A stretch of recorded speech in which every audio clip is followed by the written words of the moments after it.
Hey, what's up, ANC Youth? Hope your week is off to a great start. This past Sunday, we continued our series called Discipleship, Walking with Jesus, as we looked at the story of Peter walking on water.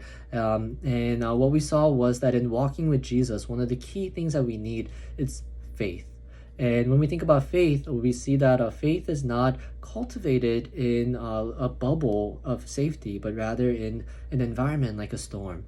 And maybe that's why for some of us, we're experiencing that in our lives right now, because Jesus is calling us to grow in our faith through the season. And when we are in that season, we could cultivate faith like Peter by stepping outside of our boat, where we try to secure our life through money, success, and things like that. But rather, we step outside of that by fixing our eyes on Jesus.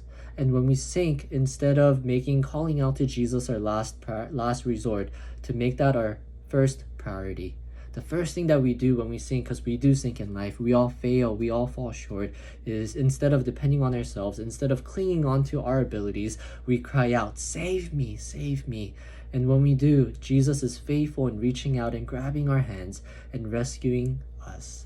And so I hope that for all of us that we could walk by faith, not because we are so good, but because God is good and because Jesus is faithful. And as we cling on to that and the hope and the promise that is in His Word, that's how we're going to walk on water and live by faith. Have a good week.